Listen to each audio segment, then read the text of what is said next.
엄마! 가글 했는데 입에서 뭐가 나왔어! 그거 올리덴탈 체크 가글이라 그런겨. 지금 쓰고 있는 가글, 사용 후 확인해 보셨나요? 무색소, 무알콜, 무계면 활성제의 올리덴탈 체크 가글은 쉽게 나온 입안의 이물질을 눈으로 확인할 수 있습니다. 딴지마켓에서 판매 중입니다. 고민을 넣어주는 친구 쇼한 침대. 쇼한 침대가 고민을 들어준다고? 편안한 잠자리의 친구 쇼한 침대. 그렇게 편안하니? 머리부터 발끝까지 너무나 포근한 느낌. 오늘부터 내 친구 쇼한 침대. 어디에 있다고?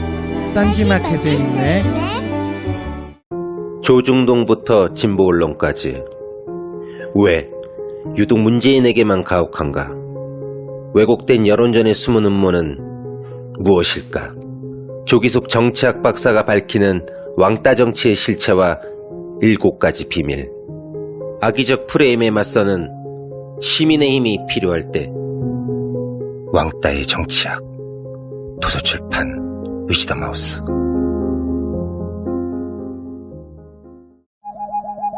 굶고 뛰고 땀 빼고 다 해봤다.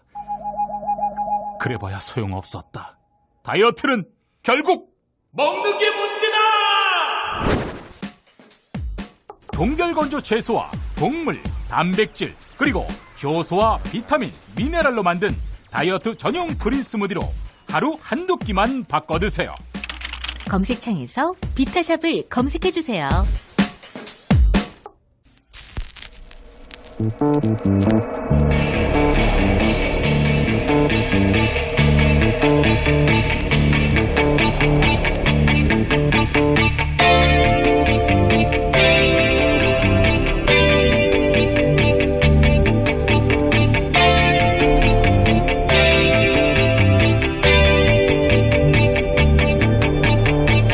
안녕하세요. 김호준입니다. KBS 연합뉴스 의뢰로 지난 8, 9일에 조사돼 발표된 코리아 리서치 조사에 대해 선관위가 과태료를 부과했습니다. 안철수 후보가 오자 구도를 포함한 모든 여론조사에서 1위를 한 이 조사는 바로 전달에는 8,000개의 국본에서 무작위로 조사했다가 문제의 조사에서는 60개의 국본만 이용하는 전례 없는 방식으로 여론조사를 했고 전문가들로부터 무작위의 원칙이 깨진 것 아니냐는 지적을 받았습니다. 선거 기간엔 모든 이들이 여론조사에 예민해집니다. 조사 기간에 단순한 실수나 나름의 기법을 무슨 의도가 있는 건 아닌지 의심을 가지고 바라보게 됩니다. 기관 입장에선 그런 의혹을 해명하는 게 여간 곤혹스러운 게 아니죠. 그러므로 저는 선관위가 코리아 리서치의 해명을 자기들만 보고 판단할 것이 아니라 공개하기를 요청합니다. 이런 일은 그렇게 공개적으로 해결하는 것이 가장 깔끔한 거 아니겠습니까? 김원준 생각이었습니다.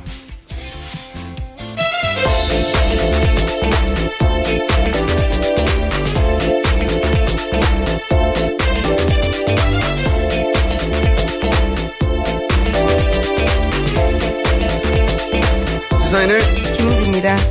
자, 어제 가장 큰 뉴스는 무조건 토론회라는 걸 저도 알고 있고 토론회 얘기는 계속 할 테니까 제가 오프닝에 잠깐 얘기한 코리아 리서치 문제. 네. 저는 여론조사 특히 선거 기간에는 이 여론조사에 대해서 굉장히 면밀하게 그 숫자뿐만 아니라 조사 방식 혹은 뭐 기법 그리고 그 이후에 그 조사가 과연 엄정하게 이루어졌는지 계속 검토해야 된다고 생각하거든요. 여론조사가 사실 실제 여론을 반영하는 것이기도 하지만 여론을 만들어내는 것이기도 하기 때문에 단순한 숫자 몇 개가. 그리고 요즘처럼 포털을 통해서 그 숫자가 전 국민에게 빠른 시간 내에 광범위하게 퍼질 때는 단순히 여론조사를 넘어섭니다. 이게. 그래서 발표된 이후에도 꼼꼼하게 과연 제대로 된 것인지 룰을 지킨 것인지 검증하고 그래서 다시는 실수도 없고 의도도 없어지는 그런 방향으로 가야 한다고 생각하기 때문에 저는 여론조사 발표는 조금만 이상해도 그냥 좀 확인해야 된다. 이런 의미에서 이 문제를 대선이 끝난 다음에도 계속 짚어야 된다고 저는 생각하거든요. 네, 그런 취지 때문에 선거여론조사심의위원회가 이제는 모든 여론조사 결과를 공개하도록 되어 있습니다. 그런데 이번에 코리아 리서치 같은 경우에는 홈페이지에 올렸던 내용과 실제로 했던 게 좀 다르다라는 부분 때문에요. 과태료 1,500만 원 부과하게 된 겁니다. 이게 이제 문제거든요. 그러니까 원래 여론조사를 하고 나면 그 기법 자체 혹은 사용됐던 샘플 그 수치를 정확하게 공개하게 돼 있어요. 근데 이제 정확한 해명이 안 나왔는데 왜냐면 자료가 공개되지 않았기 때문에 이제 언론 보도에 따르면 일부 보도에 따르면 문제가 됐던 것이 그렇게 공개한 것과 실제로 사용한 숫자 사이에 차이가 있다는 거잖아요. 그렇죠. 예. 그게 어떻게 차이가 있는지 모르기 때문에 저는 그것은 선관위에서 몇 명의 전문위원들만 볼 게 아니라 공개적으로 오픈하고 왜냐하면 세상에는 샘플링 전문가가 많습니다. 예. 그 해명이 충분했는데도 과태료가 나왔을 수도 있고 거꾸로 그 해명은 단순 실수가 아닌데도 과태료로 끝난 것일 수도 있거든요.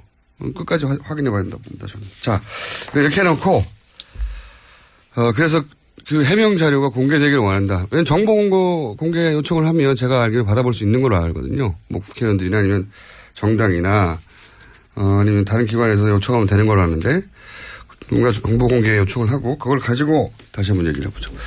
이제 나머지는 토론회 얘기를 해볼까요? 네. 어제 토론회를 다 보셨어요? 네, 중간부터 봤습니다. 저도 진행하는 방송이 저녁 때 하나 있어가지고 처음부터 끝까지는 못 봤는데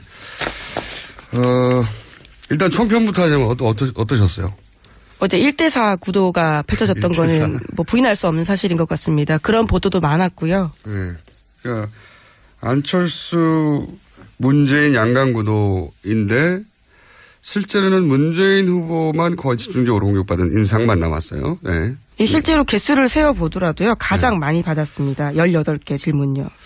제가 어제 총평을 하자면 중반부터 오긴 했지만 그 이후 그 전도 뭐 크게 다르지 않았을 거라고 전제하고 보자면 형식이 내용을 지배하는구나. 저는 부정적 의미에서. 네. 포맷 어제 같은 대선 후보 토론 형식을 통해서 각 후보의 역량 내용을 검증하는데 검증하는 게 가능하냐. 네. 근데 이제 그게 개개인의 기량의 문제라기보다는 형식이 그러했기 때문에 형식의 내용을 지배했다. 저는 그렇게 생각이 들고 그리고 스탠딩이 실상 무슨 의미가 있었는가. 왜냐하면 어차피 화면에는 상반신만 노출됐거든요. 앉아있나 서있나 의미가 없었고 그리고 또 하나의 문제는 이제 답변도 제한 시간에 포함됐기 때문에 질문에 집중되는 후보는 답변만 하다 끝이 났다. 네, 실제로 문재인 후보가 그랬습니다. 네, 그래서 이게 최소한의 형식적 형평도 맞춰지지 않았다는 점에서 불균형한 1위 후보의 핸디캡을 감안하더라도 토론회가 아니라 이제 기자들이 후보를 검증하는 인사청문회 느낌이 나는. 그러니까 이게 1위 후보가 공격을 많이 받았다고 다른 후보들이 좋아할 일이 아니에요. 다른 후보들이 대등한 후보로 비춰져야 되는데 그냥 1위 후보를 검증하는 역할만 하는 것으로 비춰지는 건 다른 후보들한테 유리한 게 아니거든요. 예. 여기까지 총평해놓고 자 어제 오갔던 구체적인 워딩들 좀 볼까요? 예. 네, 어제 유승민 후보와 문재인 후보는 주적 개념 두고 설전 벌였습니다. 유승민 후보가 국방부 국방백서에 북한은 우리의 주적이라고 하고 있다 이렇게 하자 문재인 후보는 국방부로서는 할 일이지만 대통령으로서 할 말은 아니라고 본다면서 필요할 땐 남북 정상회담도 필요한 것이고 국방부가 할 일이 있고 대통령이 할 일이 따로 있다 이렇게 이야기했습니다.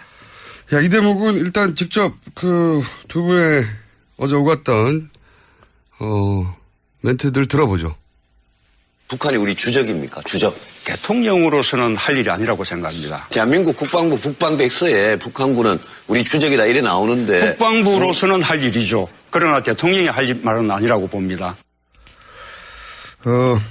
이 부분은 이제 안보관에 대한 문제 제기를 하는 거죠. 네, 1라운드가 안보 관련된 부분이었거든요. 네.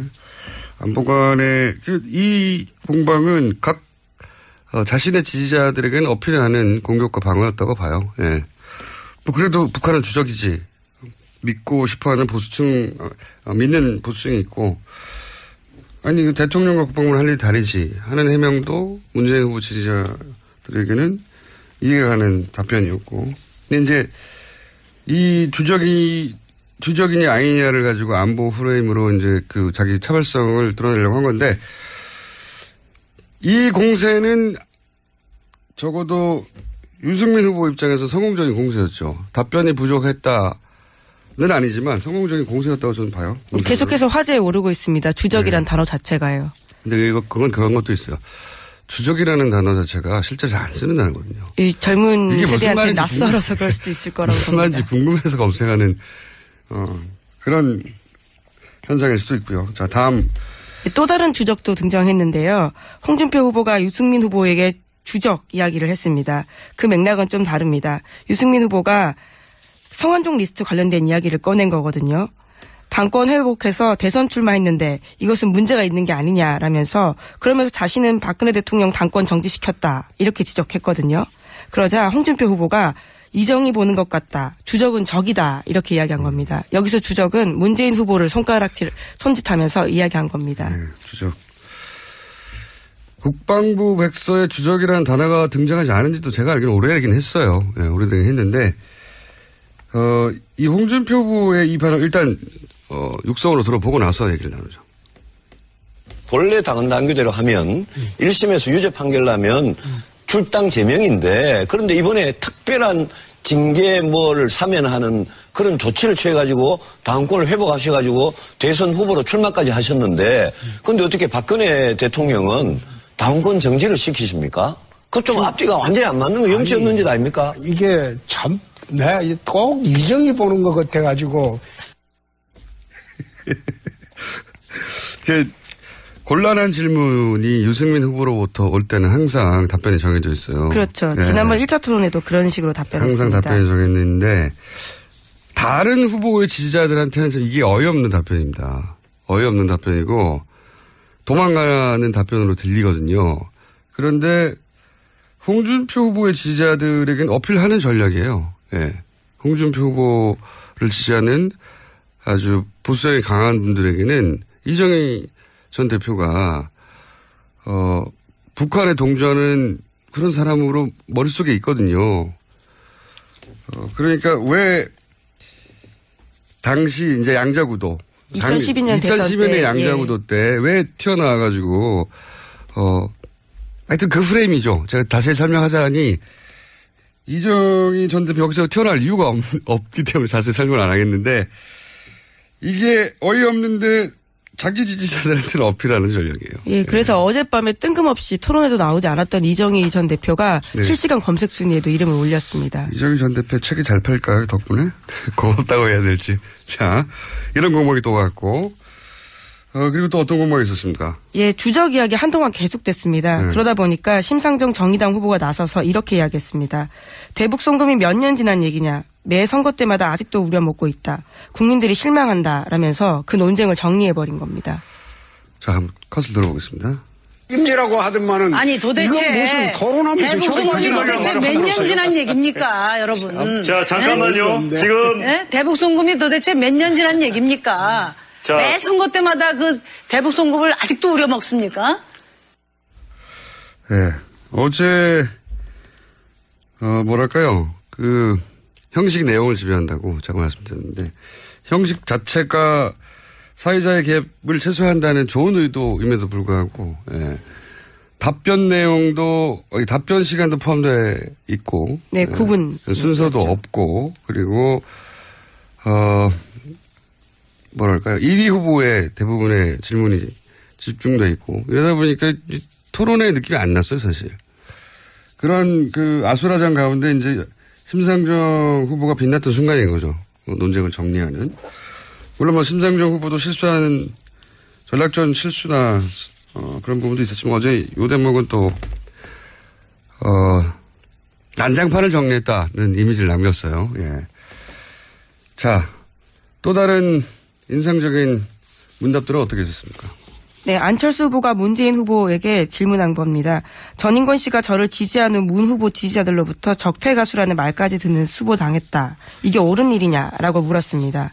그러자 문재인 후보가 우선 제가 한 말은 아니지 않습니까? 라면서 정치적 입장을 달리한다고 해서 폭력적인 문자 폭탄 보낸다고 하는 것은 옳지 않다는 말씀 드렸다. 이렇게 답했습니다. 안철수 후보가 이제 문재인 후보를 공격하는 프레임은 문재인 지지자들 이꼬르 문재인 이꼬르 다른 사람을 적폐로 몰아가는 사람이다.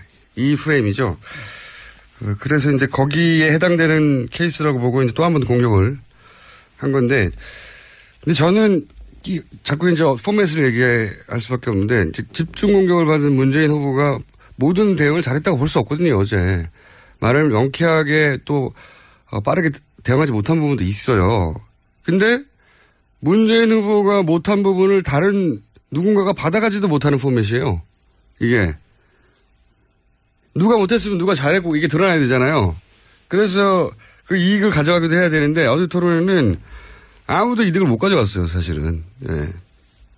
처음 해보는 실험이라서 예상치 못한 부분이 있었겠지만 그걸 감안해도 이제 형식의 내용을 지배했다는 생각을 자꾸 들고 그 형식이 남긴 이미지. 한 사람만 집단적으로 질문을 받았다. 다른 사람들은 그 사람을 검증하는 역할로 나온 것 같다. 대등한 후보로 보여야 되는데 그래서 형식은 지난 SBS 토론회가 낫지 않겠나 싶습니다. 만약에 선관위 주간 토론회도 이런 유사한 형식이면 사람들이 토론을 안 봐요. 현재로서 자유토론으로 정하겠습니다. 네. 자유토론회 하더라도 이제 미세한 룰의 조정이 있어야 될 것 같고 지금 같은 형식이면 모두를 짜증나게 하기 때문에 토론회를 안 봅니다. 토론을 안 보게 되면 다른 후보들한테 불리한 거예요. 문재인 후보를 공격해도 좋아할 일이 아니에요, 이게. 토론회를 안 보면 그냥 구도대로 가는 거죠. 토론회가 그나마 남아있는 영향을 미칠 수 있는 변수인데, 하여튼 좀 답답했어요, 저는. 자, 다른 또 어떤 멘트 들어오갔습니까? 그러면서 안 후보가 어떤 정치 세력과도 손잡지 않은 상황인데 그럼 유일하게 남는 건 국민뿐이다 라면서 이러한 이야기에 유승민 후보에게 어떻게 생각하느냐 동의를 구했거든요. 그러니까 유승민 후보는 지금 저한테 묻는 거냐면서 문 후보를 디스하면서 이렇게 꼬집었습니다. 또 거기에 문 후보도 끼어들어서요. 유 후보한테 대신해서 답 좀 잘해달라 이렇게 이야기하기도 했습니다. 좀 들어보겠습니다. 문재인 후보께서 국민을 적폐 세력이라고 말을 하고 있다. 저는 그 해석밖에는 할 수가 없습니다. 헛개비가 있는 것도 아니지 않습니까? 거기에 대해서 어떻게 생각하십니까? 지금 제목 물으시는 거예요? 예, 예. 대신 좀 답 좀 잘해 주십시오. 드물게 빵 터진 순간이었습니다. 저보고 묻는 거냐. 이 유승민 후보가 문재인 후보를 역시 마찬가지로 라이벌로 여기는 공통의 적이니까 안철수 후보가 도움을 청했는데 유승민 후보에게는 또 안철수 후보도 자기에게 표를 뺏어올 대상이거든요. 그러니까 왜 나한테 도와달라고 하고 하느냐 했더니 또 고통을 타고 들어와서 문재인 후보 좀 도와달라고 하고 귀여웠습니다. 이런 순간도 있었습니다. 자, 그리고 또 어떤 대화가 화제가 됐나요? 네, 어제 홍준표 후보 설거지 이야기 다시 나왔습니다. 거기에 대해서 질문이 나오자 홍 후보는 스트롱맨이라서 방송에서 세게 보이려고 그런 이야기 한 거다 이렇게 설명하면서요. 실제로 집에 가면 설거지 다 한다 이렇게 이야기했거든요. 그래도 모든 후보들이 다 하나같이 공격했습니다. 그러자 홍 후보는 말이 잘못됐다면 사과하겠다 이렇게 밝혔습니다. 좀 들어보겠습니다. 설거지가 여성의 몫이라고 했습니다. 너무나 심한 여성 비하 발언인데 사과하셔야 되는 것 아닙니까? 내가 스트롱맨이라고 그래서 내 세게 안 보이려고 그런 이야기 했죠. 내가 이 자리에 기회를 드릴 테니까 시간도 많이 남으셨는데 여성들한테 사과 한마디 하세요. 그게 말이 잘못됐다면 내가 사과하겠습니다. 네.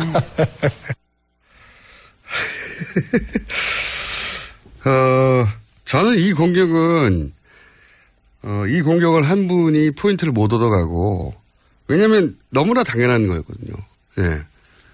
그런데 그 공격을 이렇게 넘어간 홍 후보가 이럴 뻔한 점수를 지켰다.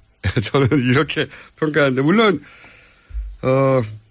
센 척하느라고 그랬다는 거잖아요. 한마디로. 그렇죠. 스트롱맨 이미지를 만들기 위해서요. 이 답변을 듣고 논리적으로 납득이 가는 사람들은 별로 없어요. 계속 욕할 분들은 욕하는데 그 지지층들마다 성향도 갈리고 하는데 홍준표 후보의 지지층에는 개인적으로 제가 보기에는 솔직하다라고 홍준표 후보, 왜냐하면 개인도 이런 실수나 어거지나 부리기도 하거든요. 예.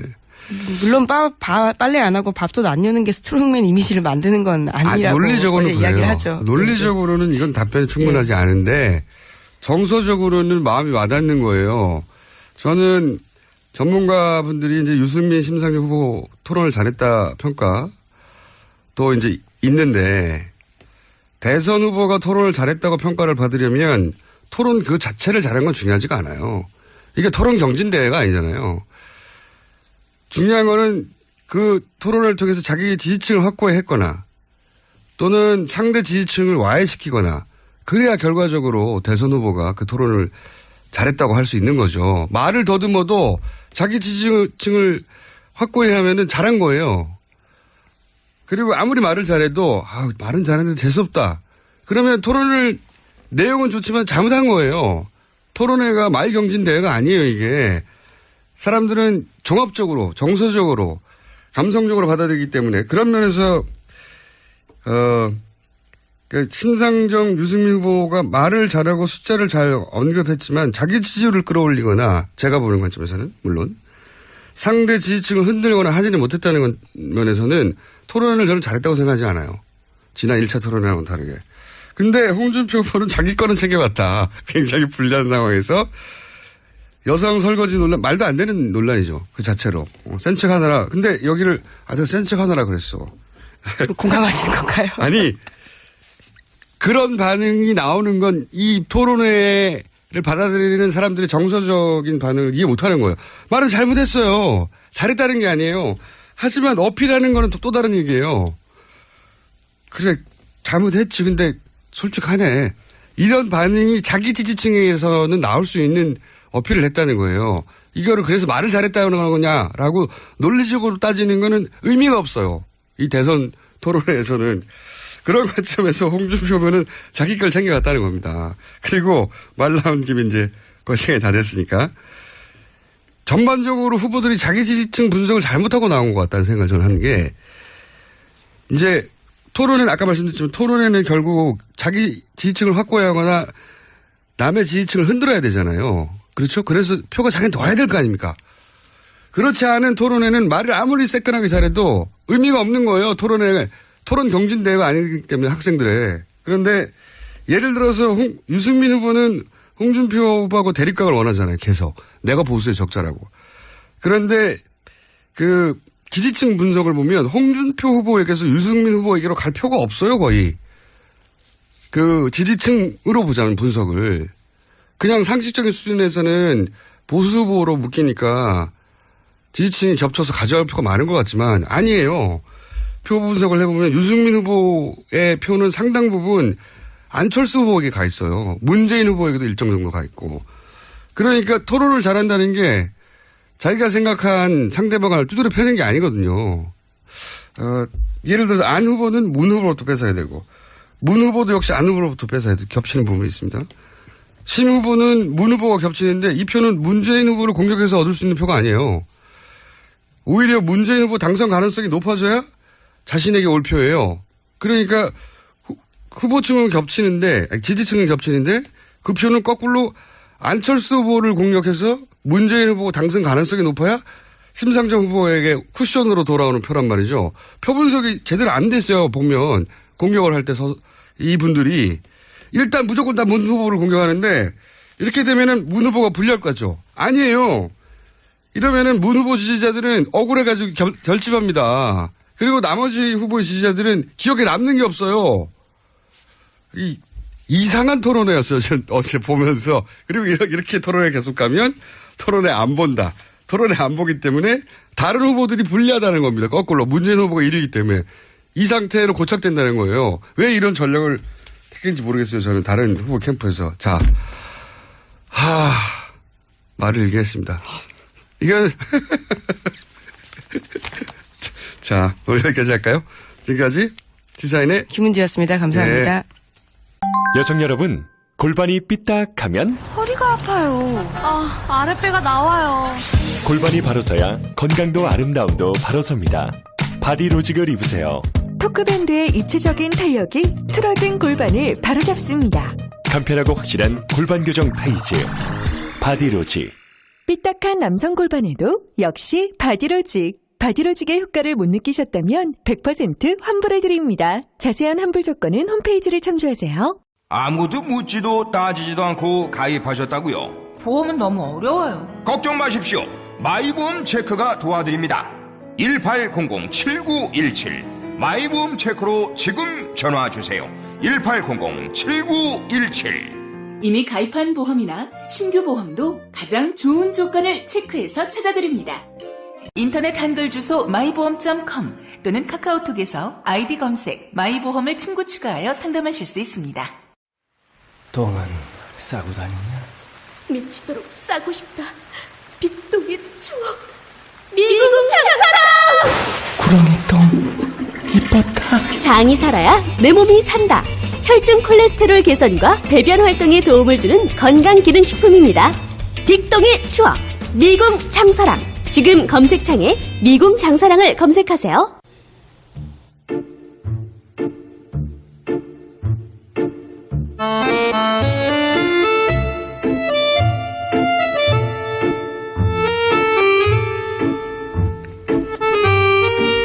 자, 전통의 코너입니다. 저희 뉴스공장의 역사와 함께한 코너. 네. 바른정당의 김성태 의원 나오셨습니다. 예, 안녕하세요. 김성태입니다. 더불어민주당의 안민석 의원 나오셨습니다. 네, 조기 대선 기획자로 지목된 안민석 의원입니다. 대선 기획자. 내부자 둘. 이제 본인이 이렇게 최순실 국정농단을 밝혀내서 조기 대선이 왔다는 그런 얘기겠죠? 아니. 예. 사실입니다. 예. 박근혜 전 대통령과 국정농단 세력들이 이 탄핵이 3년 동안 기획됐다고 그래서 조기 대선이 치러지게 됐다고 그렇게 이야기하지 않습니까? 야당 중진 의원이 기획했다. 김성태 의원님, 그 야당 중진 의원이 누굽니까? 김성태 의원입니까? 지난 2014년부터 안민석 의원이 국회 국정조사를 비롯한 대정부 질의를 통해서 정윤의 최순실의 딸 정유라의 2대 부정 입학 문제를 그때부터 이제 의혹을 제기한 게 지금 이 종착역까지 온 그렇죠. 거죠. 근데 제가 기획을 했다 그러면은 제가 뭐 그건 사실이죠. 신도 아니고 이걸 제가 어떻게 기획을 하겠습니까? 최초로 발굴한 분이 맞죠. 네. 기획은 하지 않았으니까. 최초로 문제 제기가 정확하게. 감옥에 계신 분들 저를 그렇게 오해하지 마세요. 제가 이렇게 뛰어난 능력자가 아닙니다. 자, 안민석 의원님. 네. 지난 거의 6개월 가까이 안민석 의원님이 최순실 게이트에 얼마나 큰 공이 있었는지는 저희가 여러 차례 확인했고. 그렇습니다. 네, 저희 칭찬도 해드리고, 본인 자랑도 했고, 언론도 격찬했고, 다 알고 있습니다. 다 알고 있기 때문에. 그래도 중간중간 하실 거죠? 하실 건가 봅니다. 답이 없는 거니까. 본론에 들어가죠. 본론으로 들어가서. 일단 어제 토론회는 두 분 어떻게 보셨습니까? 대통령 후보 TV 토론회가 뭐 역사상 처음 스탠딩 토론 형식으로 어제 진행됐지 않습니까? 네. 그렇지만 이 객식과 각종 제안을 갖다가 너무 많이 부여하니까 이 스탠딩 토론의 어떤 본질이 제대로 국민들에게 시청자들에게 이렇게 반영되지는 않았다고 봐요. 그렇지만은 아무래도 바른정당의 경선 토론 방식을 처음으로 이렇게 이제 적용했다는 것은 뭐 그런 측면에서 바른정당은 자부심을 가지고 역시 스탠딩 토론에 이렇게 이제 훈련이 된 유승민 후보가 지금 유승민의 재발견이라는 이야기가 나올 정도로 역시 어제도 차분하고 일관되게 토론을 주도했죠. 또 그 내용은 정확한 이렇게 데이터에 기반한 논리를 제시했고 또 한편으로는 본인의 답변은 명쾌했어요. 또 상대에게는 송곳 같은 그런 질문을 날렸죠. 말 그대로 군계 일학이었습니다. 그런데 다만 이 토론 잘하는 순수가 지지율의 역순이라는 게 가장 참 아이러니하고 안타까울 따름이죠. 당연히 이제 그 바른정당의 의원님으로 바른정당의 후보를 가장 먼저 칭찬하는 건 당연한데 그러면 유승민 후보를 제외하고 예. 토론을 잘했다 못했다기보다는 토론회로부터 가장 이득을 챙겨가는 사람이 누굴까요? 좀 다른 얘기거든요. 그건 제가 말씀드려 볼까요? 가장 큰 이득을 본 사람은 역시 안민석 홍준표. 왜냐하면은 철저한 자기 실리를 챙겼고 자기 존재감을 지지자들에게 부각시켜줬고요. 근데 저는 이 평가 관점을 이강구도를 형성하고 있는 문재인 안철수 요 관점에서 제가 좀 평가해 보려고 하는데요. 일단 문재인 관점에서 보면은 철저하게 1대4 기울어진 문재인 청문회와 같은 그런 토론회였다. 이제 그런 생각을 합니다. 거의 20개 질문을 집중적으로 받았기 때문에 이게 답변의 시간을 할애하느라고 시간 총량제였지 않습니까? 문재인 후보는 자신의 질문을 타 후보들에게 할 시간이 부족을 했어요. 그렇죠. 그러니까 토론에 구조적인 좀 문제가 있었던 것 같아요. 반면에 질문 받지 않는 후보는 공세적 질문을 계속적으로 하고 자기 홍보를 하는 토론 방식이 개선되어야 될 것 같고요. 특히 시간 총량제 이거는 획기적으로 바뀌어야 될 것 같고요. 반면에 안철수 후보 같은 경우에는 안철수에게는 굉장히 관대한 그런 분위기였다. 지금 현재 문제되고 있는 유치원 이야기라든지 1+1 그 교수 특혜 임용 이런 것들은 아예 언급이 되지 않았어요. 특히 저는 어제 한 가지 아쉬운 질문 하나가 있는데요. 지난 제가 잠시 언급했지만은 국정감사에서 교문위 국정감사에서 국정농단 관련된 언급을 단 한 차례도 하지 않은 것에 대해서 이 질문 왜 빠졌는가. 그 속기록을 분석을 며칠 동안을 저희 의원실에서 했는데요. 이 웃을 일 아닙니다. 공장장님. 국정농단 관련해가지고 교문위 국정감사 기간 동안에 국정농단 관련된 언급이 의원들이 총 1517 1517회 언급이 있었어요. 그 야당 의원들이 15분이거든요. 야당 의원들 평균 그러면은 몇 회씩 했습니까? 100회 한 거 아닙니까? 안철수 후보는 몇 회 했을 것 같습니까? 공장장님? 그러니까 안철수 후보가 이제 거기에 대해서 언급이 없었다고 계속 주장하시는 거죠. 일철 언급이 없었어요. 일철. 이 문제는 끈질긴 분입니다. 우리 그러니까 이 문제는 의원님한테 걸리면은 왜 국정농단 진실규명에 침묵했는지 이걸 어제 물어봤어야 되는 겁니다. 동료 야당 의원들은 전쟁에 나와서 총 들고 전쟁터에 나가서 아주 죽으라고 싸우고 있는데 안철수 의원은 왜 혼자서 가방 들고 도서관 가는 그런 자세 이것을 어제 물었어야 됐는데요. 다른 후보들이 안철수 의원에 대해서 이 정말 결정적인 질문을 묻지 않은 것은 두 가지 중에 하나일 겁니다. 첫째, 준비가 덜 됐거나 이런 거에 대한 준비가 안 된 거죠. 둘째는 안철수 후보 봐주기가 아니었는가. 정말 저는 그렇게 묻고 싶습니다. 안철수의 미래는 정의가 없는 미래가 아닌가. 그런데 안민석 의원님.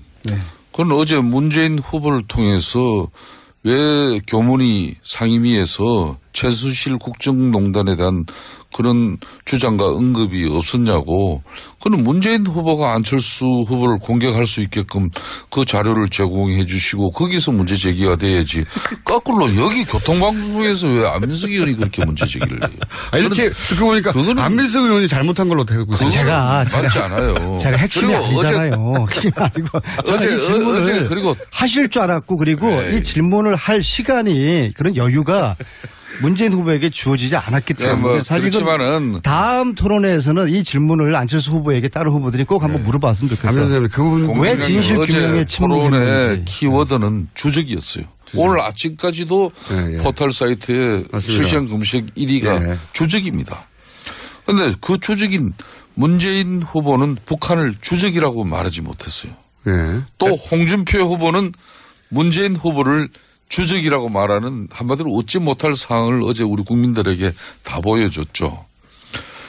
그런 측면에서 문재인 후보는 국민연금 소득 대체율 인상을 위한 그런 지원 마련 방안 문제를 포함해서 여러 질문에 대해서 물론 답변할 시간이 제가 객관적으로 봐도 다른 후보들이 사실상 어제는 문재인 후보 청문회라고 해도 과언이 아닐 정도로 집중됐기 때문에 충분하게 해명은 하지 못했지만 문재인 후보로 제대로 된 설명 답변이 되지 않았어요.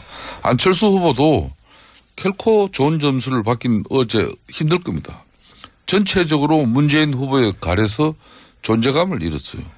어정쩡한 답변 때문에 또 본인의 의사를 확실히 전달하는 데 실패했어요. 어제 객관적으로 제가 보는 어제의 토론회는 홍준표 후보가 자기 지지층을 대단히 만족할 수 있는 그런 자기 지지층은 확실하게 끌어들일 수 있는 그런 토론은 어제 홍준표 후보가 두 분이 다 동의하시네요. 저도 전체적으로 토론의 기법은 심상정, 유승민 두 분이 토론 스킬이 돋보이는 그런 토론에 있고요. 자기 지지층을 잘 어필하는 것은 홍준표 후보였다고 저도 동의합니다. 그리고 문재인 후보에 대한 비호감이 높기 때문에 무슨 말을 하더라도 싫어하는 분들도 많겠지만 자기 지지층은 잘 가져갔다. 그리고 문재인 후보는 1대4 청문회 속에서도 비교적 선방했다고 보고요. 안철수 후보는 그런 와중에서도 별 존재감이 나타나지 않은 것 같고요. 안철수 후보의 홍준표의 아주 1차 토론에 비해서 나아진 점도 많이 있지 않습니까? 표정이라든지 표정이 특히 많이 나아졌는데요. 근데 내용 면에 있어가지고는 크게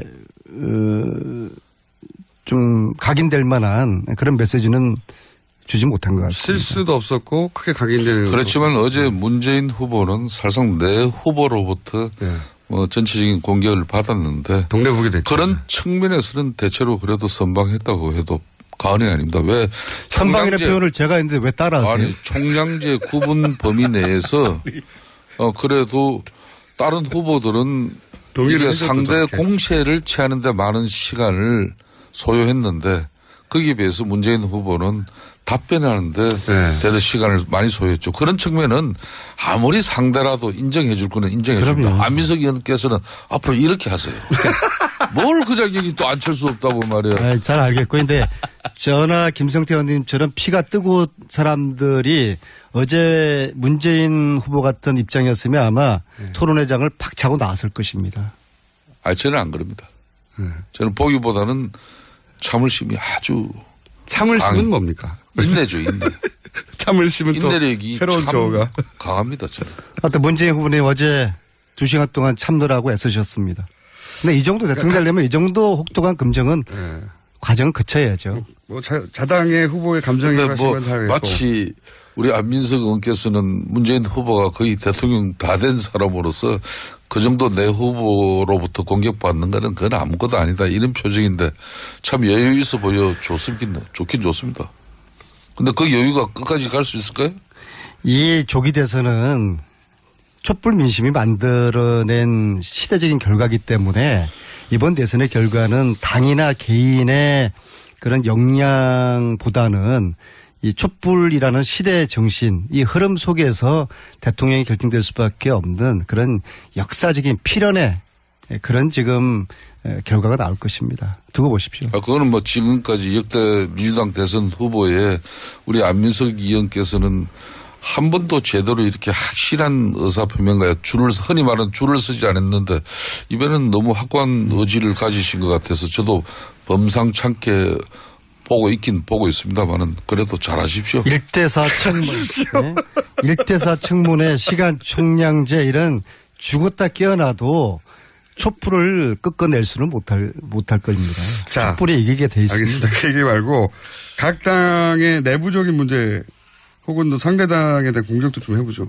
일단 어제 이혜원 의원도 한참 얘기하고 갔는데 유승민 후보가 좋은 보수 후보를 임을 스스로 여러 차례 입증했는데 토론에서도 그렇고 당내에서 이제 지지율이 안 올라서 이제 여러 가지 말들이 많지 않습니까? 이거 어떻게 정리돼 갑니까? 그렇습니다. 이 정치는 생물이다 보니까 우리 국민들도 다 인정하는 유승민 후보가 많이 준비했고 또 똑똑하고 또 많은 국정 운영에 대한 어떤 그런 비전과 대안을 제시하는 그런 부분에 대해서는 상당히 인정을 해요. 그렇지만은 현실적으로 본인의 그런 역량과 능력만큼 지지율은 반영되지 않고 있다 보니까 우리 바른정당 의원들과 지지자들도 지금 쏙이 타죠. 그렇지만 제대로 된 보수의 가치를 알리고 또 국민께 이해를 구하는 것도 우리 바른정당이 해야 될 그런 역할이라고 생각합니다. 그런 측면에서 대선은 어쨌든 간에 후보 중심, 선대위 중심으로 치르는 것이기 때문에 절대적으로 후보의 입장을 존중하고 또 후보가 앞으로 계속 이런 선전해 주길 바라는 마음이 간절하죠. 당내에서 이렇게 사퇴해야 한다는, 사실 그 시점이 넘어가긴 했어요. 그런 논의가 있을 수도 있는데, 조용히. 정치는 또 현실이고 하니까. 근데, 공식 선거운동 시작하려고 하는데, 바로 사퇴 얘기부터 당내에서 나왔다고 하니까, 그거는 이제 바른정당의 지지자가 아닌 분들도, 야, 저건 너무 심하다, 이렇게 얘기가 나왔잖아요. 실제 분위기가 어제 이혜원 의원은 전반적인 분위기는 그렇지 않고 몇몇만 그런 거다라고 그거요. 했는데. 제가 김성태 의원님 연구를 단연간 하지 않았습니까? 저분의 속마음은요. 아유, 유승민 후보 빨리 사퇴 안 하나? 이렇게 맞죠? 또 방송에서 선동을 하지 마세요. 그러니까. 속마음은 저러세요. 그리고 다수의 바른정당 의원님들의 마음이 아마 그러지 않을까 싶고요. 그래요? 그거는 근데 의원님이 바른정당을 어떻게 하십니까? 돌아가는 사정은. 아니, 바른정당 이야기를 여기저기 의원들 통해서 듣고 있고요. 특히 김성태 의원님 속은 저를 속내는 저는 못 속이고요. 아까 제가 말씀드렸던 국정감사 속기록에 나타난 1호 1칠의 불편한 진실. 아니, 안민석 의원 왜 말씀을 왜 그렇게 해놓고 또 돌려요. 불편한 진실에 대해서 다음 토론회에서는 반드시 다른 후보들이 안철수 후보에게 그거는 의원님이 개인적으로 문재인 후보한테 연락하시면 될 것 같습니다. 이제는 충분히 자료와 함께. 충분히 전달해 드리죠. 오늘 제가 볼 때는 제가 이 방송 꽤 오래 했지만 우리 김어준 공장장께서 상당히 이제 공정한 방송을 위해서 노력하시네. 이렇게 제지를 해줘야 돼요. 지금 바른정당 유승민 후보 이야기 하다가 징계 한번 먹더니 다 쫄아가지고. 네?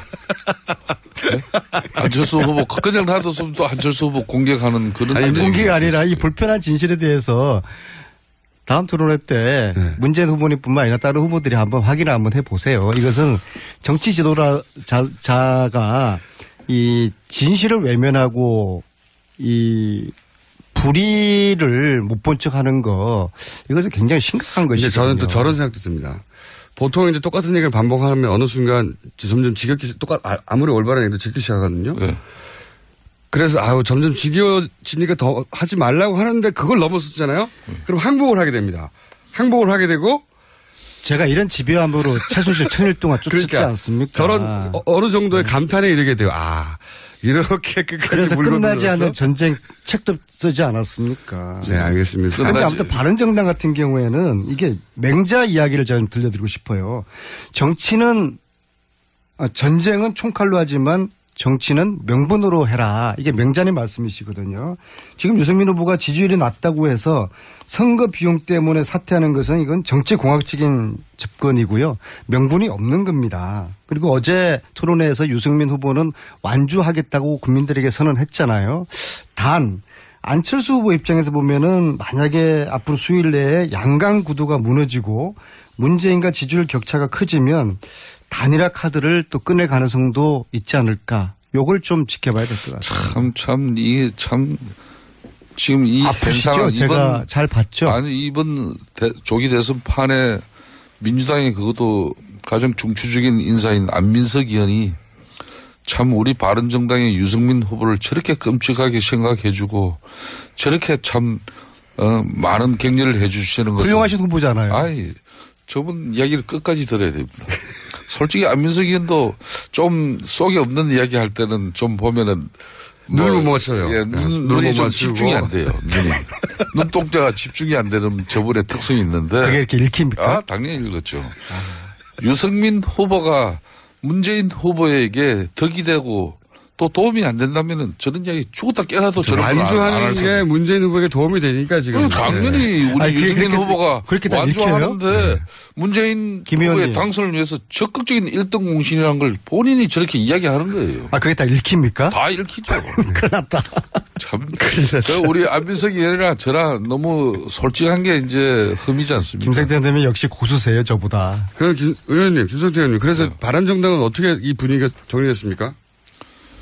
사실상 바른정당 내에서는 이제 우리 후보가 선출되고 여러 형태로 국민들에게 이제 후보의 이미지 메이킹뿐만 아니라 여러 가지 후보의 역량과 능력을 국민들에게 어필할 수 있는 많은 시간이 지나갔음에도 불구하고 지지율이 오르지 않으니까 문제는 이제 만일 5월 9일 날 선거날 이런 우려되는 성적표를 받게 되면은 그 이후에 이제 아까 제가 정치는 생물인데 바른정당의 앞으로 존립이 가능하겠냐. 존립의 문제와 또 정치인 33명의 또 운명과. 정치적 미래가 또 상당히 걸려 있는 부분이죠. 그리고 뭐 지역위원장들 그러니까 당장 이 대선을 치르고 나면은 1년 이후에는 또 지방자치선거를 치러야 됩니다.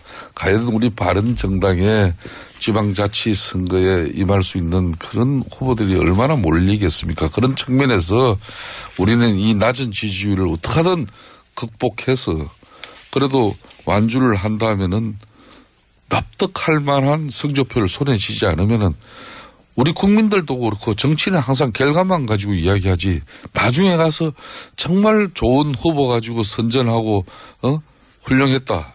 이 평가가 계속 나올 수가 없어요. 그런 평가 주면 지지율도 좀 줘야죠. 지금 이 이상한 현상은 우리 후보 좋고 똑똑한 거는 다 인정하는데 지지를 안 해주고 있다는 거예요. 이거 참 희한한 일이에요. 이거. 힘드시죠 요즘? 힘들어요.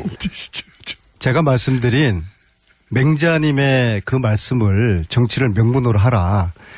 앞으로 3주 후에 결과가 두려우시겠지만 이럴수록 명분을 잃지 마세요. 예? 명분을 잃지 마세요. 문재인 후보는 이 대의와 원칙을 중시하는 이 왕권 정치를 하시는 분이에요. 요즘 많이 흔들리던데 보니까. 예?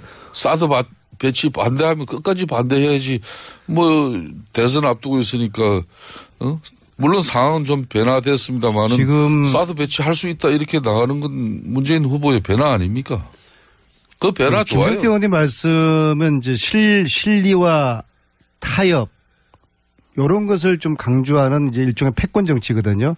패권 정치는 나쁘다는 건 아니에요. 그러나 좀 다른 정치 스타일로 이제 왕권 정치가 원칙과 대의를 중시하는 그런 정치인데 제가 볼 때는 문재인 후보는 정치인으로서 이 패권보다는 왕권 정치를 왕도 정치를 그게 무슨 말입니까? 잘 이해해 보시는데 조금 전에 진심이 나왔어요. 왕권 정치는 나쁜 거 아니에요? 아니요. 왕권이나 왕도 정치 원칙과 대의를 중시하는 그런 공장장님 왕권이나 패권이나 무슨 차이겠습니까? 저도 왕권 나쁜 거 조금 전에 이제 우리 선조들이 정치적인 논란의 과정에서 항상 왕도를 걷는 정치가 있었고 왕권이 아니라 왕도. 왕도를 걷는 정치가 있었고 이 패권을 추구하는 정치가 있었습니다. 그런데 지금도 마찬가지고 지금 바른정당입니까? 바른정당이 힘들수록 이 맹자의 말씀을 잘 중시하시고 해마하지 말라고. 오늘도 왜 순실이당 이런 이야기 또 왜 안 하세요? 예? 아니 안 하시고 있는데 오늘 왜 그 얘기를 또 거기서 꺼내시면 어떡합니까? 징계받았잖아요.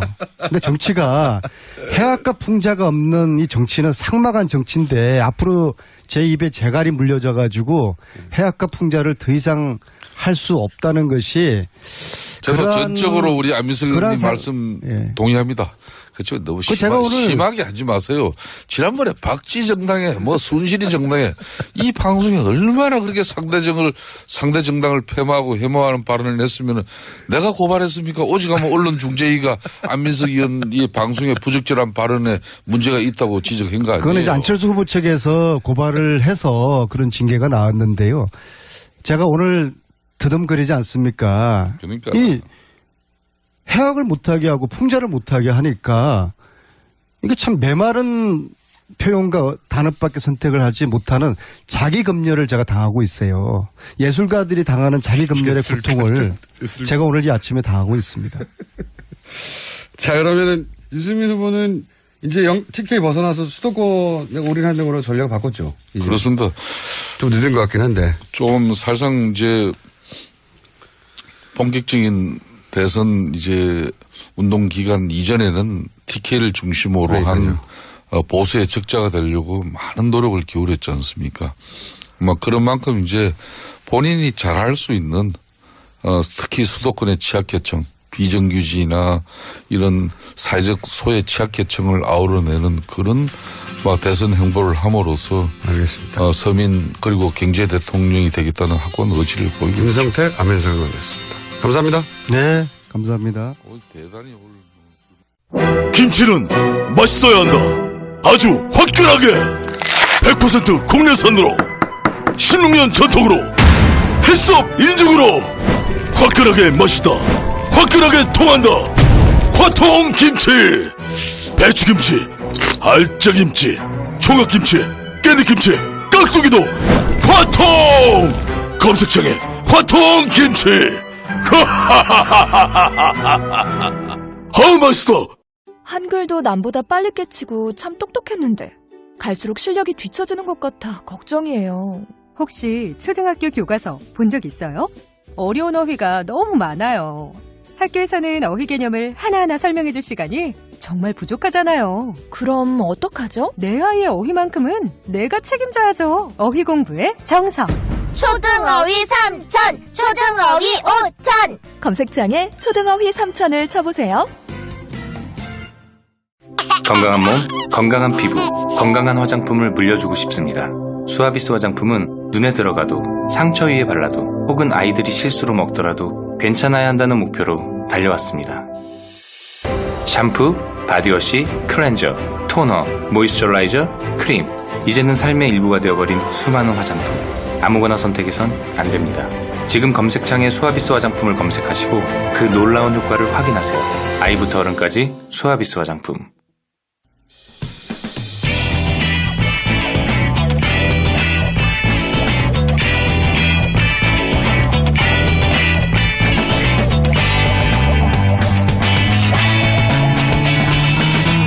김어준의 뉴스공장.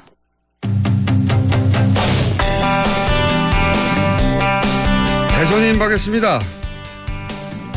주적 이야기도 나오고 사드 이야기도 나오고 판단이 참 어렵습니다. 어떻게 기준을 세워야 하는지. 그래서 저희가 이분을 모셨습니다.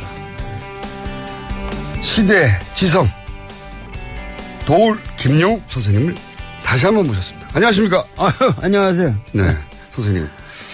선생님 지난번 방송을 하고 나서 저희 청취자 게시판에 선생님을 좀 자주 모셔달라고 요청이 빌발쳤어요. 근데 워낙 방송을 잘 안 하셔가지고 저 연락을 못 드렸는데 선생님이 미리 연락을 오셨습니다.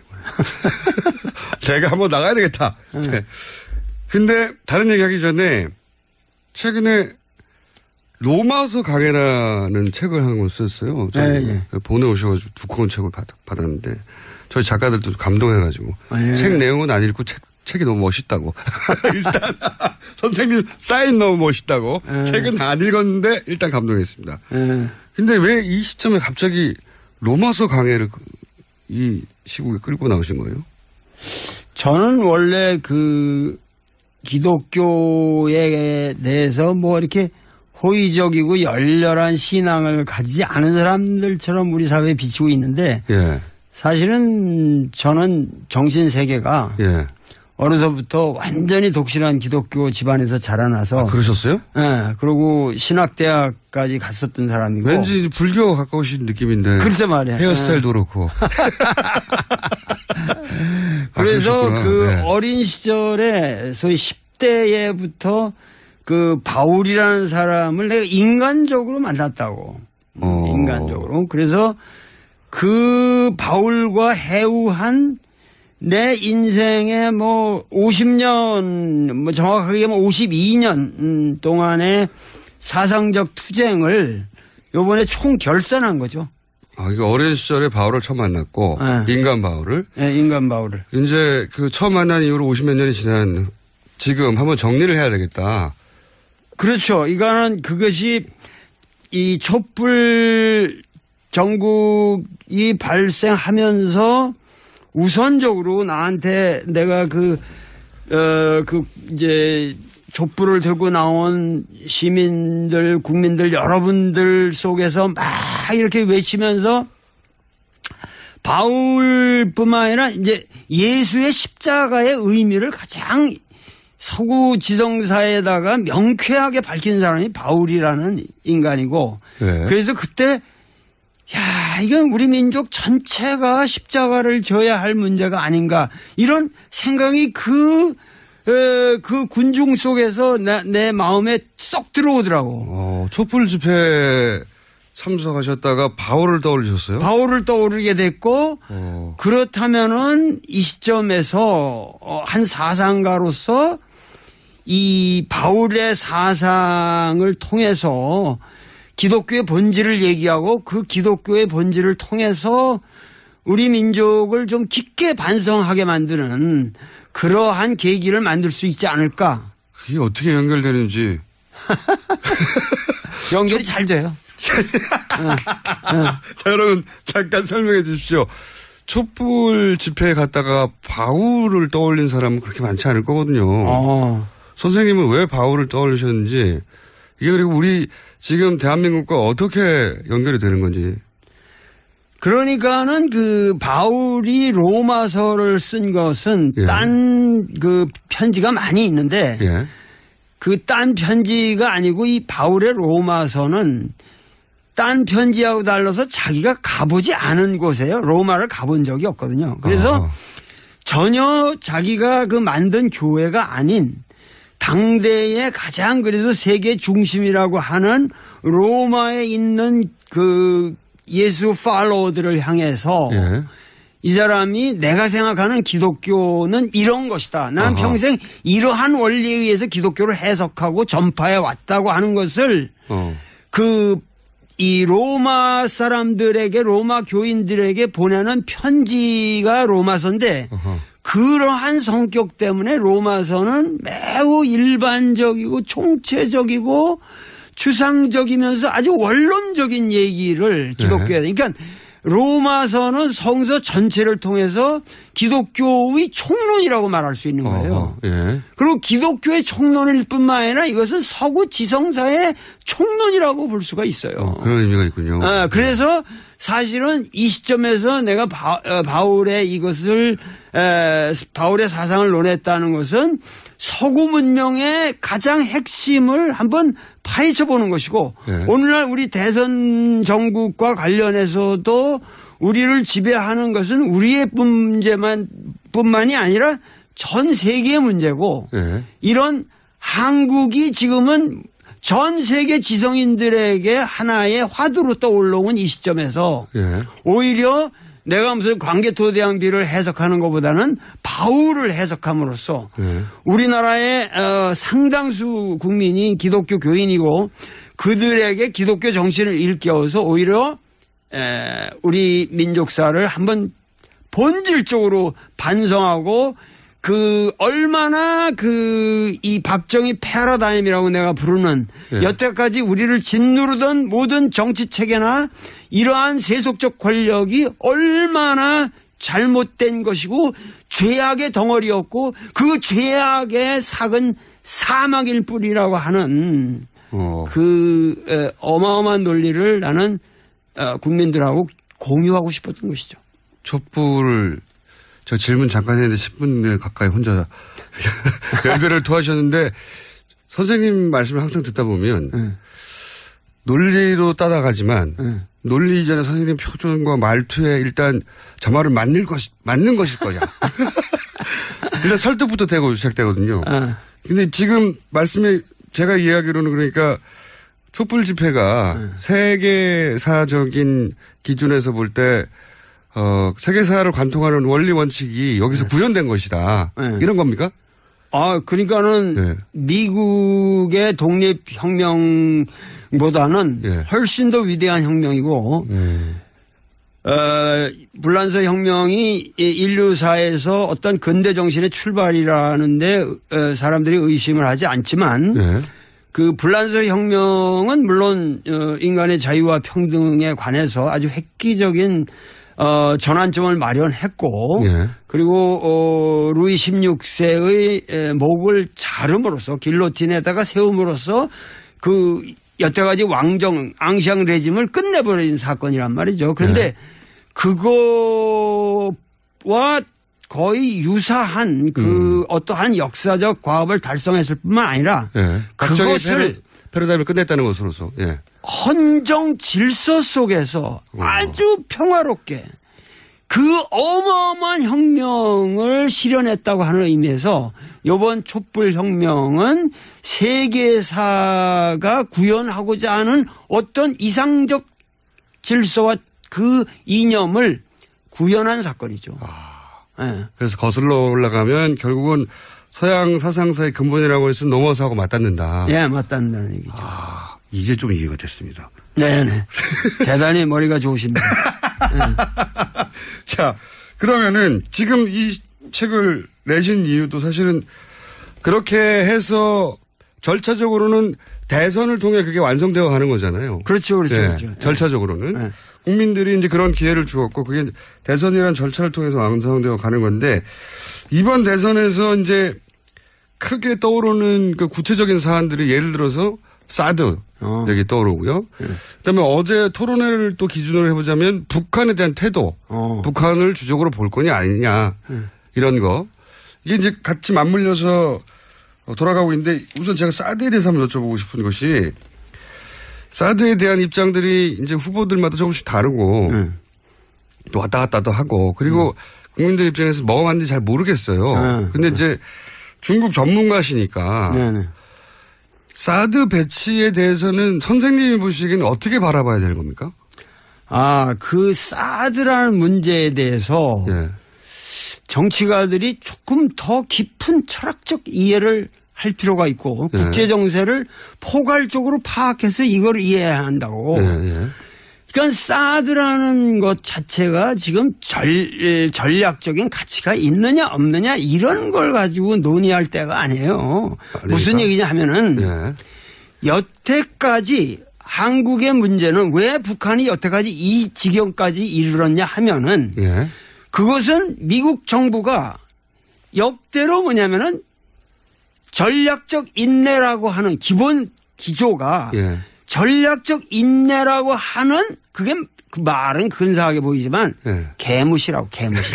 그냥 북한이 무슨 지랄을 하든지 간에 그냥 개무시하고 넘어가면 인내하면은 우리한테 유리한 국면이 조성될 것이고 그 유리한 국면에 대해서는 항상 뭐냐면은 책임은 중국에게 떠맡기면 된다. 중국 니들이 도와줘서 그런 걸 개발하는 거 아니냐. 송유관 막으면 될 거 아니냐.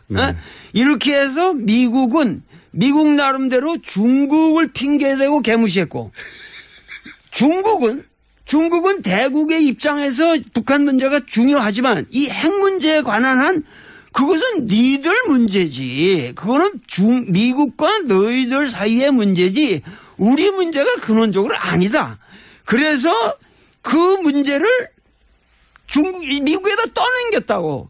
그래서 양쪽에서 서로 개무시하고 떠넘기는 바람에 북한은 시간을 벌었고, 핵 개발을 할 수 있는 시간을 벌었고, 그렇고 인정을 안 해주니까 아무도 주목을 안 해주니까 뭐 이 지랄 우리가 쇼를 한다는 거는 뭔가 이렇게 주목을 받기 위해서 하는 건데 아무도 주목을 하지 않으니까 점점 더 세게 나갈 수밖에 없잖아요. 북한은. 그러니까 북한으로서는 인정을 받자는 거예요. 자기 존재감을. 그리고 뭐냐면 자기 체제를 최소한 보장해 달라는 거예요. 국제사회에서.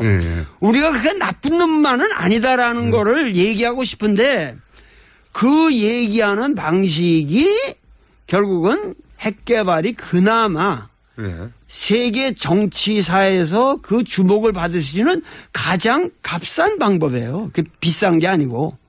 그들 입장에서는 자기 생존을 보장받는. 생존을 보장받기 위해서는 가장 첩경에 현명한 선택을 한 거예요. 선생님이 아니었다면 제가 중간중간에 계속 영어 선택을 좀 자제하려고 했을 텐데 어쩔 수가 없이 계속 듣고 있습니다. 자제하겠습니다. 네, 죄송합니다. 아니, 그런 거 신경 쓰지 마시고 계속 말씀해 주십시오.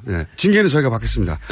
그러니까는 그러한 상황에서 사드 때문에 중국이 개무시가 안 되는 거예요. 갑자기.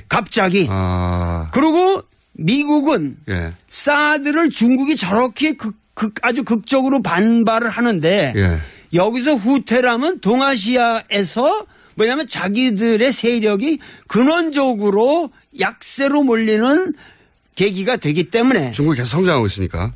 그렇기 때문에 동아시아에서 전체 이 인터내셔널 폴리틱스의 이 아리나에서 미국이 아직도 최강자라는 것을 보여주기 위해서는 사드를 고집할 수밖에 없어요. 중국이 아무리 반대해도 여기는 내가 왕이다 아직도. 내가 왕이니까 니들이 물러나라서 우리가 물러날 미국이냐 감히 미국이. 그래서 한국만 갖다 대면서 막 지금 협박하는 거 아니에요. 그러니까 뭐 실제로 오지도 않았다고 그러는데. 쏙 이해되고 싶다. 그러니까는 그런 상황에서 사드는 아까 처음에 얘기했잖아요. 전략적 가치의 문제가 아니라 세계 정치사에 굉장히 비싼 밸류가 돼버렸어요. 가치가 돼버렸다고 지금. 가치 덩어리예요.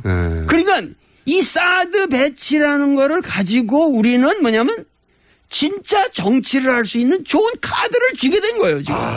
그러니까 이 무기가 기능이 어떤지 이런 건 중요한 게 아니다. 중요한 게 아니지, 그게. 그러니까 과거에는 개무시를 하는 그 판에서는 누구도 우리가 지금 노름을 하고 있는데 아무도 안 보는 노름이라면 그게 뭐 가치가 있겠어요? 근데 모든 사람들이 집중해서 지금 그 게임을 보고 있다.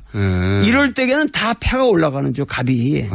근데 그때의 사드가 가장 지금 우리로서는 유리한 이 카드가 모든 따라서. 정치인들에게 주어졌는데 그리고 이거를 잘 활용하면 우리야말로 세계 평화를 이룩할 수 있는 위대한 민족이 될 수 있는데 왜 이걸 가지고 무슨 어쩌 전략적 가치니 무슨 주적이니 많이 이런 낮은 수준에 지읒 기억 소리를 하고 있느냐. 그러니까는 지금 우리가 얘기할 거는 이런 상황에서 우리는 트럼프라는 위대한 인간을 만났다 이거예요.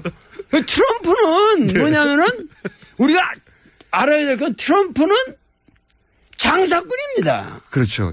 전쟁광이 아니에요. 어디까지나 미국의 이익을 중시합니다. 돈 되면 하는 거죠. 돈 되면 할 뿐만 아니라 철학적으로 말해도 실사구시의 인간이에요. 사실은. 여태까지 미국의 정치인들이 근사한 것 같지만 그들은 말이죠. 한국에 대한 전혀 전문적인 지식이 없어요. 그런데 이 트럼프만이 유독 한국 문제는 이건 세계사적으로 중요한 문제다. 내가 나의 가장 핵심적 문제로 테이크 오버 하겠다. 그러고 여태까지와 다른 자세를 보인 거예요. 오바마에 대한 컴플렉스 때문이라고 하는데 그건 중요하지 않고 어쨌든. 중요하지 않고 한반도의 문제가 진정으로 세계사의 중심으로 이제는 부상했다는 거예요. 그러면 그걸 이제 사드를 어떻게 처리하냐에 따라서. 그렇죠. 그러니까 사드야말로 우리가 중국을 견제할 수 있는 좋은 카드잖아요. 근데 중국으로 하여금 우리가 사드를 이거를 하여튼 지연시킬 때 배치 문제를 우리가 지연시킬 때니까 그동안에 너희들은 북한을 압박해서 평화로운 방향으로 예를 들면 최종적으로는 북미 수교를 할 수 있도록 중국 보고 너희들이 도와줘라. 그러고 우리는 트럼프한테 이 상황을 이니셔티브를 우리가 주도해 가면서 트럼프한테 조근조근 작은 이야기 해주는 거예요. 그 사람은 들어요. 얘기를 하면. 이 사람은 무식하기 때문에 잘 듣는다고. 그래가지고 마음이 빈 사람이거든. 그러니까 가서 실제로 우리나라 여태까지 외교의 문제가 트럼프가 무식하다는 걸 전제로 해서 진실하게 접근을 해야 되는데 가서 우리 여태까지 외교가 미국에 가서도 전쟁 광처럼 북한 나쁜 놈들이다. 같은 민족끼리 이게 할 말입니까? 그러니까 북한을 당신들이 잘 대해주고 이 문제를 평화롭게 해결하는 방향으로 나아가게 되면 당신들이 사드 필요 없이도 뭐냐면 압록강까지 전부 당신들이 경제적으로 완전히 전선을 칠 수가 있고 그러면 중국을 이 견제하는 방법에 사드보다 북한과 북미 수교를 해서 북한을 당신의 그 우방으로 만들면 중국은 꼼짝 못하는 거 아니냐. 그렇게 또 미국한테는 얘기를 하고. 미국에다가 설득을 하면은 트럼프는 이러한 계기로 북핵 문제를 해결하고 북한이라고 하는 마치 악의 축인 것처럼 여태까지 이블 액세스로 여태까지 그 간주해왔던 모든 이 선입견을 불식하고 세계 평화를 이룩하면은 트럼프는 윈스턴 처칠보다 위대한 대통령이 되는 거죠. 정치가가 되는 거예요. 그런 기회를 우리가 만들어주는 트럼프한테 줄 테니 트럼프는 이걸 잡아라. 잡아라. 그렇게 사드를 활용할 수가 있다. 활용할 수 있다는 거죠. 중국에도 활용할 수 있다. 거꾸로 사드를 우리가 그 카드로 활용해야 된다는 말씀이시네요. 그러니까 지금 가장 중요한 것은 선거 때마다 북풍을 들고 나왔다고 사람들이. 그렇죠. 지금까지. 그래가지고 그걸로 협박을 해왔는데 이제는 그러한 식으로 북풍의 협박이는 안 통하는 새로운 시대가 왔다. 이것이 바로 장미 대선이다 이거예요. 이 장미 대선에서는 그야말로 북풍이라고 하는 문제를 오히려 나의 문제로 받아들이고 그 직접 거기로 직격적으로 정면으로 돌파해가는 사람만이 승리를 할 수 있다. 이 말은 뭐냐면은 과거의 북풍은 조작이고 협박이고 엉터리 실체가 없는 거거든. 근데 지금 북풍은 실체가 있는 거예요. 진짜 북풍이에요. 그러니까 이 북풍은 과거의 보수 세력들이 전부 그냥 국민 협박용으로 썼던 그런 북풍이 아니에요. 지금은 냉혹한 판단을 가지고 이것을 차근차근 우리가 해결해야 나가는 민족적 과제 상황이고 이것은 보수 진보를 가리지 않고 여기에 대해서는 이제 북한 문제는 전적으로 우리 전 국민이 이제 그거에 돌진해서 남북 문제를 해결하지 않으면은 정치적인 모든 문제가 의미가 없다고 하는 것을 각인시키는 새로운 대선입니다. 알겠습니다. 선생님. 잘 이해했고요. 시간이 벌써 이렇게 빨리 지나갔네. 아이고. 별 말씀 안 하셨는데 벌써 20몇 분이 훌떡. 자, 그러면, 대선 기간이니까, 그리고 대선이 얼마 안 남았으니까, 원래 선생님은 대선 후보들 여러 만나셔가지고 인터뷰도 하시고 아시잖아요, 개인적으로도. 다 알죠. 다 아시잖아요. 그럼 종합적으로, 뭐 사드 포함해가지고 종합적으로 이번 대선 후보들에 대해서 간략하게 평가를 좀 해주십시오, 그러면. 누구부터? 차례대로 해야 돼. 1, 2, 3, 4번대로 하죠, 뭐, 그럼. 1번, 문재인 후보, 문재인? 아주 사람이 내가 뭐 수차례 만나고 대화도 많이 하고 그러지만 투명하고 깨끗한 사람이에요. 그리고 그러기 때문에 아주 든든하고 믿을 만한 사람이죠. 그러니까 문재인은 사심이 없어요. 사람이 아무리 그 사람이 부족한 데가 있다고 할지언정 그 부족한 것이 보인다고. 그게 숨겨져 있질 않아요.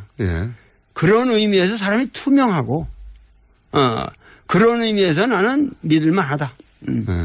요 얘기만 하고 있습니다. 알겠습니다. 그럼 2번 홍준표 후보에 대해서는요? 홍준표는 뭐 고대 나보다 한 8년 후배인데 고대 사람들이 좀 이게 우직하잖아요. 좀 우직하는데 아마 그 우리 김어준 총수하고 같은 과일 거예요, 그 사람은. 사실은 그 사람은 말이죠. 성격적으로 비슷한 부분이 있긴 있습니다. 여러 가지로 그 꼴보수의 대명사라고는 하지만 예. 밉지가 않아요, 사람이. 밉지가 않고 좀 코믹하다고, 우리가. 코믹하다고. 그러니까는 그 사람은 그런 의미에서 상당히 귀한 존재예요, 이번 대선에서. 자기 할 말을 정확하게 하고. 예. 그러면서도 자기 주장을 관철하고 그리고 그 사람이 또 어렵게 자라난 사람이잖아요. 예. 헝그리 정신이 있기 때문에 끝까지 잘 완주하면서 우리 보수 세력들을 결집해서 예. 위대한 대선을 난 치를 거라고 생각합니다. 본인이 대변하는 보수 세력을 잘 대변하고까지 가야 한다. 예.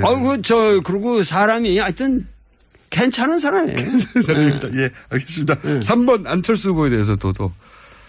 안철수는 좀 불투명해요. 잘 안 보여요, 내 눈에. 그래서. 갑자기 다 칭찬하시다가 또 갑자기. 아니, 잘 안 보여요, 사람이. 그러니까 그 사람의 정말 그 뭔가 그 비전이 무엇이고 정말 원하고자 하는 것이 무엇인지 구현하고자 하는 것이 뭔지 그 인생의 가치관과 이런 것들이 명료하게 나한테 파악이 안 돼요. 미국의 어떤 전략적 모성처럼 지금 진보 보수를 다 잡아야 되니까 그런 스탠스를 취하는 거 아닐까요? 아니 근데 그런 것이 어떠한 논리적으로만 사람이 학습 능력은 상당히 있는 사람 같은데. 그리고 무엇을 하나 이렇게 자기 인생의 앞에 화두로 잡으면 그걸 성취하는 그런 어떤 그 추진력도 있는 사람이 그건 확실한데 그것이 논리적 개발로는 안 된다는 거예요. 뭔가 가슴이 있어야 되고 어네스트 해야 된다. 진짜 정직해야 된다고.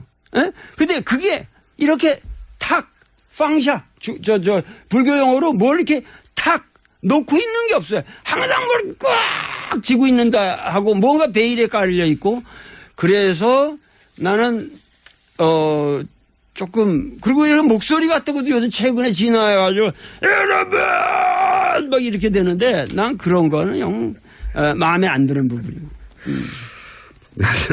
안철수 캠프에서는 또 다르게 생각하겠지만 지지자들은 아니 선생님의 평가는 예. 알겠습니다.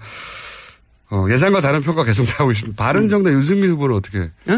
바른정당 4번 유승민 후보는 원래 경제학자고 네. 그 부친이 상당히 합리적인 판단을 하시고 사셨던 분이고 그 유승민도 꼴보수적인 모든 외교 안보에 관해서 나하고는 뭐 차원이 다른 생각을 하는 사람이지만 경제 문제에 있어서나 정치적인 어떤 행보에 있어서 자기와 다른 사람들을 존중할 줄 알고 굉장히 이 대선 토론회에서도 차근차근히 합리적으로 누구보다도 명쾌한 안정된 논리를 가지고 대안되는 의미에서 그 사람은 그야말로 우리나라 보수의 새로운 희망이라고 볼 수 있죠.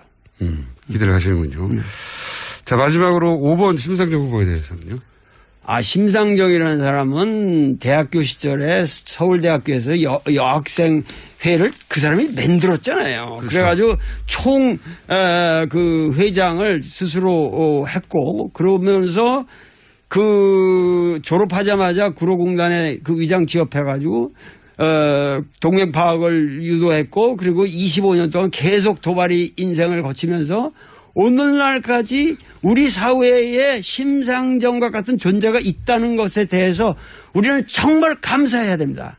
모든 국민이 심상정을 빨갛다 이런 식으로 바라보지 말고 우리 사회의 귀한 자산이다.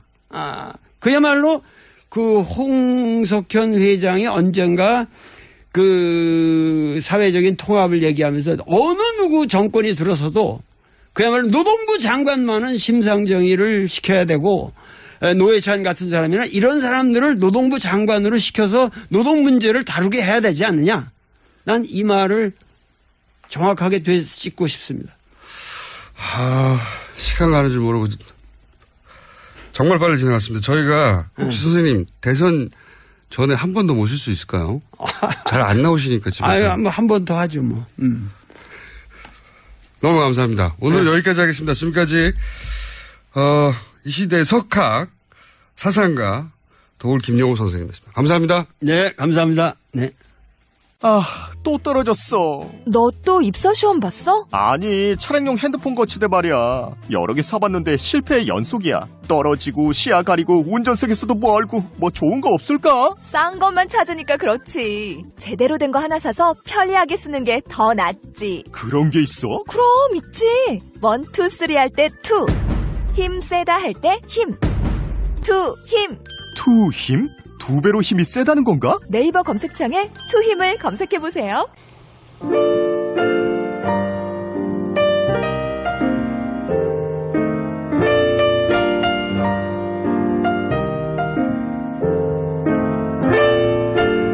자, 도울 김영우 선생님 인터뷰가 진행되는 동안 문자가 쏟아졌습니다. 또 대선 후보급으로 문자가 쏟아졌고 코너를 하나 신설해달라고 저희야 정말 원하죠. 근데 선생님이 잘 안 나오십니다. 어디에. 그래서 어렵게 모셨고 도울 선생님에 대해서 뭐 외교부 장관으로 모셔야 한다는 얘기도 있고 모시고 싶겠죠. 누구든 다음 대권을 잡으면. 안 하십니다. 중요한 건 본인이 하고 싶을 때만 하시기 때문에 뭐든지. 자, 거침없는 언변의 도울 선생의 뉴스공장 PD의 낯빛이 흑빛으로 변해가는 게 보입니다. 네. 제가 알 바가 아니죠. 네, 징계위원회 갔다 오면 되는 거죠, 뭐. 예. 도울 선생님 덕분에 또 징계위원회 갔다 오면 또 그게 얼마나 영광입니까. 예. 자, 토론회 관련해서도 문자가 많이 왔어요. 예. 토론회를 보다가 방송사들이 시청자들이 이게 맞는지 틀린지 모를 경우 바로바로 팩트체크해서 자막으로 보여주면 어떨까. 좋은 아이디어인데 그렇게 실시간으로 팩트체크할 실력이 안 돼요. 그리고 너무 다양한 주제가 실시간으로 나오기 때문에. 근데 이제 토론회를 하고 나서라도 이런 걸 한번 해주면 좋겠다는 생각이 듭니다. 자. 그리고 전인권 아저씨 요즘 자꾸 언급되는데 한번 인터뷰하면 어떨까요? 저희 한번 해보겠습니다. 그리고 나서 이제 다시 한번 통역하고. 자, 여기까지 하겠습니다.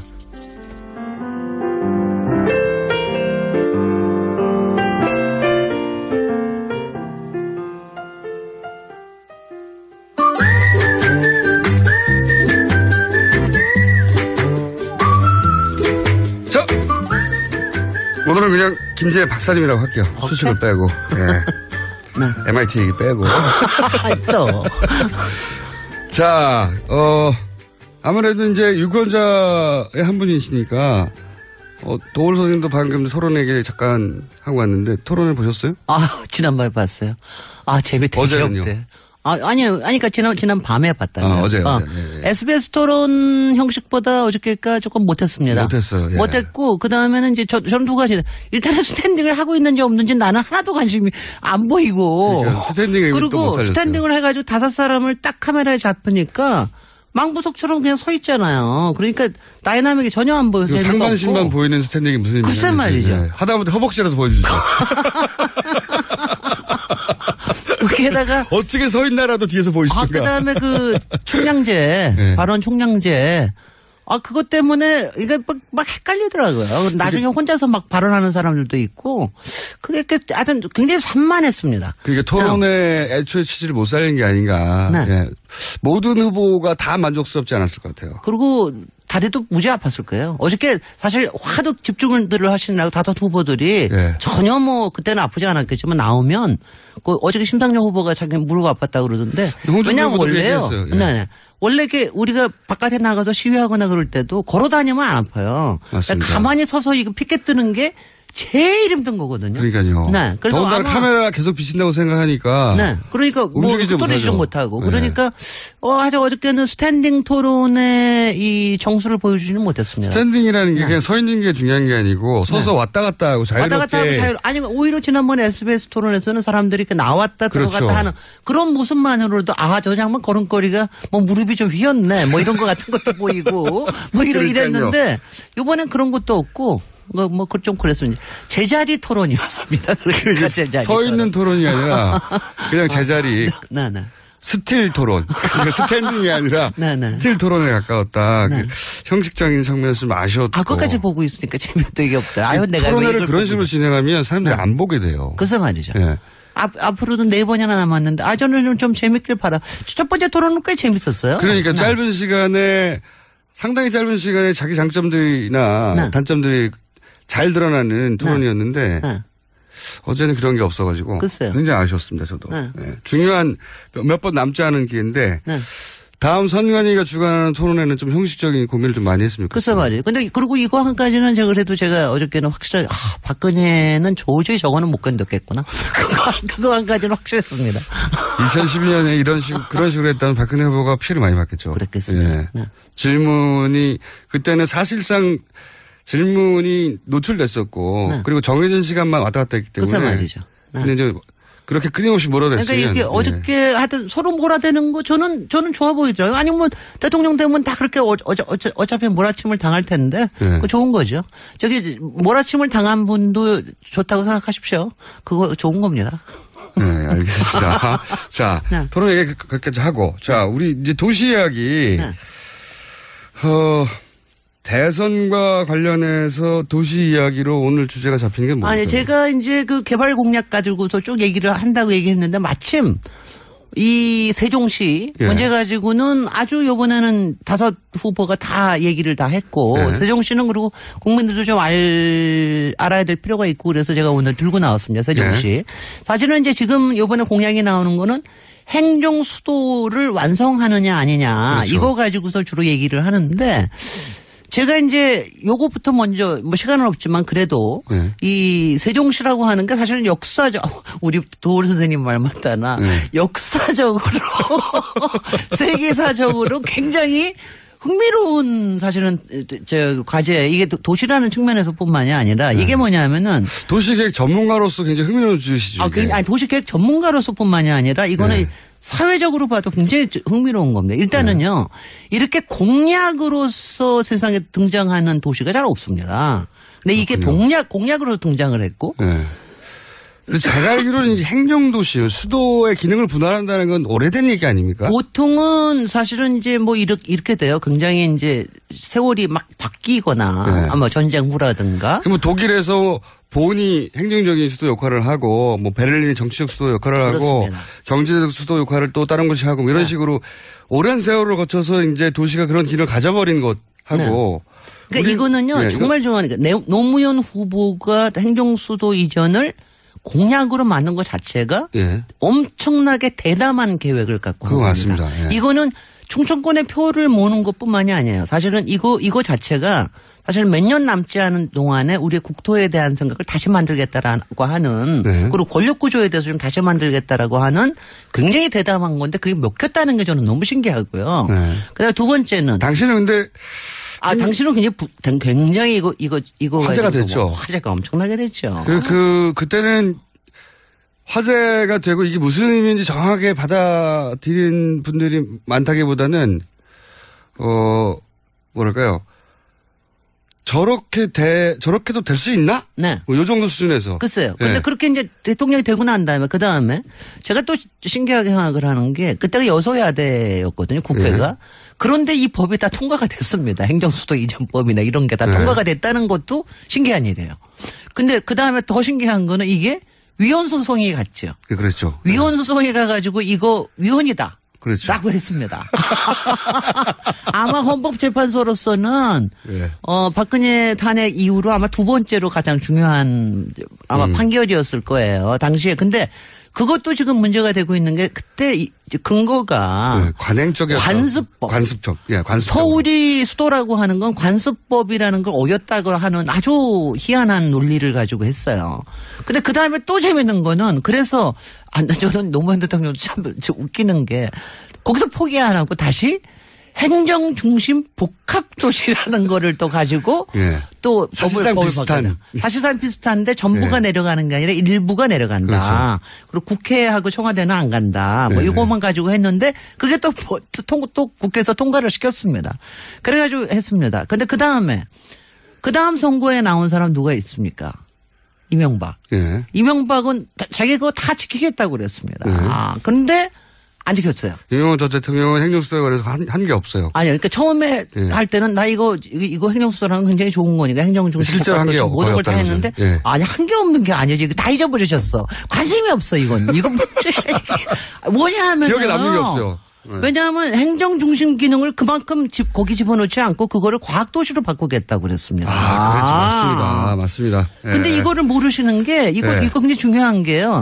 그렇게 만들겠다고 그러는데 그때 그거를 눌러 앉힌 게 민주당뿐만이 아니에요. 그거 눌러 앉힌 사람이 누굽니까? 박근혜 전 대통령이 또 그걸 주저앉혔어요. 박근혜가 아마 그 국회 연단에 나와서 얘기하는 경우가 거의 없는데 맞습니다. 그때 나와가지고 제가 그때 앞에서 봤죠. 앞에 나와가지고 이거는 국민과의 약속이니까 지켜야 된다. 그래가지고 충정표를 다 얻어갔지. 그렇죠. 그 박근혜가 표심을 정확하게 읽었어요. 정확하게 읽어가지고 그렇게 해서 사실은 그러니까 행정실법값 도시가 살아남은 겁니다.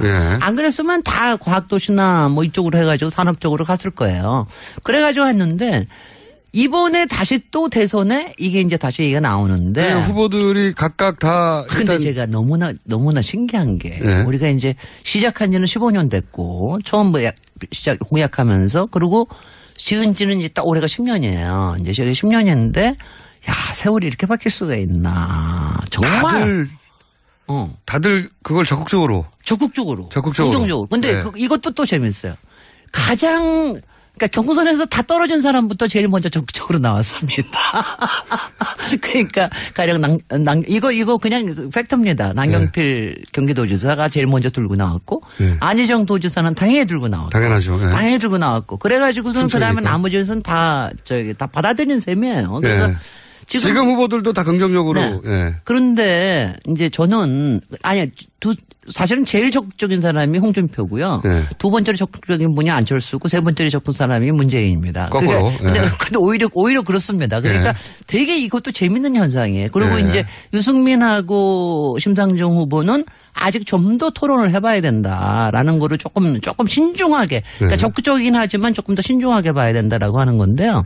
근데 이건 제가 이제 전문가로서 제가 지금 이게 지금 개헌을 통해서 행정수도를 만든다 안 만든다 이거를 막 점퍼하는 것보다도 제가 정말 우리가 지금 시점에서 문제 제기를 이렇게 잘 봐야 되는 게 뭐냐면은 그러니까 이렇게 역사적이고 세계 유례가 없는 도시 만들기가 지금 이제 정말 어떤 효과가 있는 거냐. 워낙에 목적이 그 지방 분권에 대한 게 있었습니다. 근데 이거 과연 된 거냐. 그다음에 행정혁신이라는 게 있었습니다. 이거 됐습니까? 하나도 안 됐죠. 그다음에 세 번째 국토균형 발전이라는 게 있어요. 이거에 대한 게 지금 어디까지 와 있어서 이거를 앞으로 어떻게 해야 되느냐. 이거에 대한 검토도 있어야 되고. 근본적인 질문으로 다시 돌아가야 되고. 다시 돌아가야 됩니다. 그다음에 이게 행정중심복합 도시 하나만이 아니라 사실은 지방의 6개 혁신도시하고 이렇게 네트워킹을 하는 게 있거든요. 근데 그런 것도 사실은 지금 하나도 그런 게 검토가 안 돼 있으면서 개헌으로 점프인해 들어가는 거. 저는 국회를 쫓아내는 거에 대해서는 국회가 그쪽으로 가는 건 대찬성입니다만은. 근데 이 국회를 세종시로 가면 분원만이 아니라 글도 다 보내면 우리 좋지 않겠어요? 서울은 좋죠. 국민들도 좋으실 테고 국회의원들도 훨씬 더 열심히 일할 테고 전국에 기반을 해서 일할 테고 저는 그거는 굉장히 좋은 생각이라고 생각이 되는데 그래서 그런 부분에 대해서 사실은 조금 더 얘기를 하고 이게 요번에 공약으로 해서 어느 대통령이 당선이 됐다고 그래서 그 사람으로 가는 게 아니라 왜냐하면 이게요. 제가 이거는 상당히 뭐냐면 대담한 게 뭐냐면은 도시 하나 만드는 일이 아니라는 거죠. 이게 행정혁신과 국토균형 발전과 지방 분권에 대한 거를 이게 사실 우리의 미래를 만들어가는 것 중 굉장히 중요한 거 중에 하나거든요. 근데 그거에 대한 거를 제가 좀 전문가 티를 내봤습니다. 그래요? 전문가 티 다 안 더 내셔도 돼. 2부에 나와가지고. 더 저기 됐는데 지금 이제 후보들 저기 하는데 이거는 청와대를 옮기느냐 안 옮기냐 두 분이 좀 달라요. 그러니까 차별점이 있는 부분이 차별점이 있는 게 아니 이게 청와대. 다릅니다. 홍준표 후보는 아예 서울은 경제 수도, 서울은 수도, 거기는 행정 수도 이렇게 얘기를 하자고 얘기를 합니다. 뭐 행정적인 기능을 다 절로 주자. 다 주자. 완전히 다 주자. 국회까지도 가고. 그다음에 안철수 후보는 국회, 청와대 다 가자고 얘기를 합니다. 청와대까지 가자. 아예 그리고 개헌을 그렇게 다 하자고 그럽니다. 근데 문재인 후보는 그 부분에 대해서는 오픈을 하되 이거는 조금 더 국민들하고 더 토론을 해서 해야 된다. 그 뭐 개헌에 들어가는. 근데 이제 개헌에 내년에 개헌을 분명히 올라오기는 올라올 것 같은데 이 부분이 개헌의 한 사안으로 들어갈지 안 들어갈지도 고민을 해야 됩니다. 왜냐하면요. 우리나라 개헌은요. 우리나라 그 투표는 그냥 일괄적으로 투표해요. yes or no로. 그러니까 그렇죠. 권력 구조와 이거를 한꺼번에 해버려요. 그렇죠. 외국에는 안 그렇습니다. 이런 거 투표하면 사안별로 yes, no를 하거든요. 근데 그러니까 행정수도 이전에는 찬성, 뭐 아니면 정치 아니면 권력 구조에서는 이거냐 아니야 반대. 뭐 이렇게 할 수 나올 수 있는데 우리는 안 그런다는 거죠. 우리는 그렇지 않다는 거. 이런 것들도 이제 좀 고민을 해봐야 된다. 오히려 그게 다 한꺼번에 묻혀 들어가면 나쁜 행정수도 아닌데 개헌에 묻혀가지고 막 그렇게 지나가 버릴 수도 있다. 근데 이거 한 가지는 확실한 게 저는 정말 이게 10년, 15년 지나면서 이 효과가요. 그러니까 국토 그 수도권 집중을 억제하겠다라고 했던 그 목표도 하나 크게 있는데 그게 이제 효과가 나타났어요. 처음으로 지난 한 2, 3년 동안 수도권에 집중하는 인구보다 수도권에서 나가는 사람들이 더 많아졌습니다. 이거 놀라운 겁니다. 놀라운 이런 것들을 이제 저기 잘 보시자. 잘 보고 잘 찍으십시오. 네. 오늘 약간 약하게 하시고. 오늘 아니 저도 압력 좀 받았습니다. 네, 전문 분야인데. 자, 도시건축가 김진애 박사님이었습니다. 감사합니다. 고맙습니다. 저는 김어준이었습니다. 내일 다시 뵙겠습니다. 안녕.